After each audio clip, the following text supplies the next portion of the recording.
पिछले एपिसोड में हमने देखा था कि फूजिन ने अपने फिनिक्स गॉड की पावर को एक्टिवेट कर लिया होता है, जिसके बाद वो वहां से उन तीनों डीमन के पास आती है और उन सभी का वो बहुत ही अच्छे से मुकाबला कर रही होती है। जिसके बाद वहां पर एम्परर भी आ चुकी थी, जो उन तीनों डीमन को वहां पर पकड़ लेती है और उन्हें पकड़ने के बाद वो अपने सेट में ले जाती है ताकि वहां ले जाने के बाद उन्हें सजा दी जा सके। जिसके बाद बातियान भी मून फैमिली के पास आया था, जो कि असल में रांझे की फैमिली थी। वो लोग यहाँ पर बातियान को रांझे से रिश्ता तोड़ लेने के लिए कह रहे होते हैं। जिसके बाद यहाँ से ये एपिसोड शुरू होता है। तो इस एपिसोड की शुरुआत में बातियान रांझे के फादर से कह रहा होता है, मैं पहले भी कह चुका हूँ कि मैं रांझे से रिश्ता नहीं तोड़ूंगा, तो आप लोग बार बार एक ही सवाल क्यों पूछते हैं? आप लोगों को शर्म नहीं आती क्या बार बार ना सुनते हुए? जो सुनकर तो रांझे के फादर को काफी ज्यादा गुस्सा आ चुका था। वो वहाँ पर बातियान से कह रहे होते हैं, बस अब बहुत हो गया, अब मैं तुम्हें बताता हूँ कि मैं यहाँ पर क्या कर सकता हूँ। मैं यहाँ पर तुम्हारी ऐसी हालत करूंगा कि दोबारा तुम कभी भी ना बोलने के लायक बचोगे ही नहीं। जिसके बाद उसने वहाँ पर अपनी पावर को एक्टिवेट करना स्टार्ट कर दिया था, जिस वजह से पूरे के पूरे कमरे के अंदर तूफान सा आ जाता है। लेकिन बातियान को तो इससे कोई फर्क ही नहीं पड़ रहा था। वो पूरे एटीट्यूड के साथ वहाँ पर रांझे के फादर के पास आकर खड़ा हो जाता है और उसने भी वहाँ पर अपनी पावर को एक्टिवेट कर लिया था। और जैसे उसकी पावर वहाँ पर एक्टिवेट होती है, रांझे के फादर की पावर वहाँ पर पूरी तरह से खत्म हो जाती है। ये देखा तो रांझे का भाई भी एकदम ज्यादा गुस्सा हो चुका था। जिसके बाद रांझे के फादर ने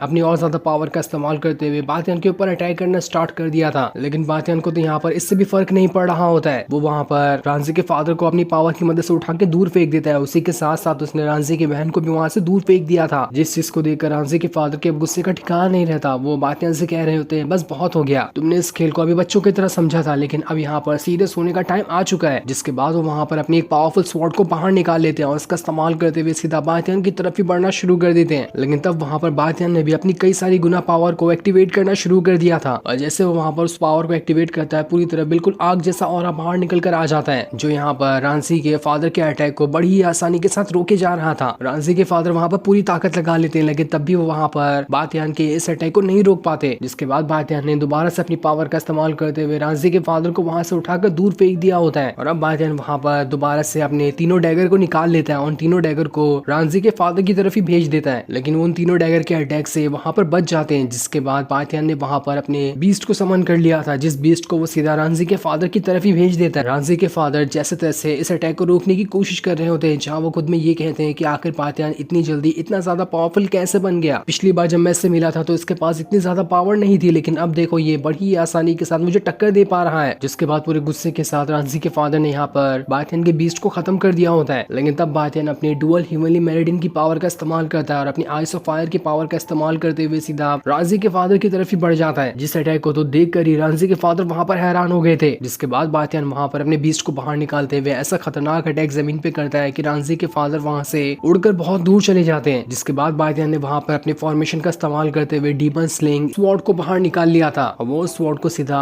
रांझे के फादर की तरफ ही भेज देता है। रांझे के फादर अपने सामने शील्ड बनाते हुए इस अटैक को रोकने की कोशिश करते हैं, लेकिन इसका कोई फायदा नहीं होता। वो स्वॉर्ड उनकी सारी की सारी शील्ड को तोड़कर वहां से उन्हें उठाकर दूर फेंक देती है, जहाँ पर अब उनकी हालत काफी ज्यादा खराब हो चुकी थी। वो बातियान से पूछ रहे होते हैं, आखिर तुम इतनी जल्दी इतने ज्यादा पावरफुल कैसे बन गए? लेकिन बातियान उससे कहते हैं, आखिर मैं तुम्हें बताकर क्या करूँ? इसका जवाब तो मैं खुद ही नहीं जानता कि आखिर मैं पावरफुल कैसे बन गया। तो अब तुम्हें मेरे इस जवाब से सेटिस्फाई हो जाना चाहिए। तब वहाँ पर रांझे के फादर एक नया पैतरा आजमाते हुए उससे कहते हैं, आज जो तुमने यहाँ पर मुझ पे अटैक करके मेरी जान लेने की कोशिश की है, इसके बारे में मैं फैमिली के हेड को बता दूंगा। और जब वो इस बारे में जानेंगे तो वो खुद ब खुद ही रांझे की जो एंगेजमेंट है तुम्हारे साथ पूरी तरह से खत्म कर देंगे। लेकिन तब बातियान उससे कहता है, जाओ जाओ, जिसको बोलना है उसको जाके बोल दो, तुम्हारे फैमिली का हेड भी क्यों ना यहाँ पर आ जाए, मैं भी उसे उठाकर यहाँ से दूर फेंक दूंगा। जिसके बाद रांझे का जो भाई होता है अपने फादर को लिए वहां से चला जाता है, क्योंकि उनकी हालत यहाँ पर बहुत ज्यादा खराब हो चुकी थी। तब वहां पर एम्पायर आती है, जो बातियान की पावर देखकर उससे कह रही होती है, तुम तो अब 6 स्टार एल्केमिस्ट बन चुके हो, तुम्हारे पास तो सच में उससे भी ज्यादा पावर है, तुमने तो आज यहाँ पर कमाल ही कर दिया। मुझे नहीं लगा था कि तुम्हारे पास इतनी ज्यादा पावर आ चुकी होगी, लेकिन तुमने यहाँ पर रांझे के फादर को बहुत ज्यादा गुस्सा दिला दिया है। हो सकता है अगली बार वो अकेले नहीं बल्कि पूरी की पूरी फौज को यहाँ पर लेकर आए, ताकि तुम्हारे साथ फाइट करते हुए तुम्हारी जान ले सके। लेकिन बातियान एम्पायर से कह रहा होता है, आपको घबराने की जरूरत नहीं है, एक आ जाइए, पूरी एक सेना क्यों ना, उन सभी को दिखा दूंगा कि बातियान से पंगा लेने का आखिर अंजाम क्या होता है। तब ये सुनकर एम्पायर जो होती है बातियान से कह रही होती है, तुम्हारे तो कॉन्फिडेंस को सलाम है, तुम्हारे अंदर सच में बहुत ज्यादा कॉन्फिडेंस है, ऐसा ही कॉन्फिडेंस रखोगे तो तुम्हारे सामने तो कोई भी नहीं टिक पाएगा। जिसके बाद वो बातियान के पास आकर उसका कंधा थपथपाने लगती है और उससे कहती है, तुम और रांझी इस पूरे सेट की जान हो, तुम्हारे दम पर ही हमारा सेट धीरे धीरे करते हुए बहुत ज्यादा पावरफुल बनते जा रहा है, और तुम्हारे इस कारनामे की वजह से मैं तुम्हें स्पिरिचुअल ब्लड पूल के अंदर 3 दिन तक के कल्टीवेशन करने का ऑफर देती हूँ, जहाँ पर जल्दी कोई भी नहीं जा सकता, तुम वहाँ पर 3 दिन तक जाकर कल्टीवेशन कर सकते हो, इसलिए जाओ और जितनी हो सके उतनी कल्टीवेशन करो, तुमने तो आज मुझे काफी ज्यादा खुश कर दिया है। तभी सुनकर बातियान जो होता है एम्पायर से कह रहा होता है स्पिरिचुअल पूल आखिर ये क्या होता है, मैंने तो इसके बारे में कभी नहीं सुना। जिस पर एम्पायर होती है उससे कह रही होती है स्पिरिचुअल पूल एक फॉरबिडन एरिया है जहाँ पर जल्दी कोई भी नहीं जा सकता। उस पूल को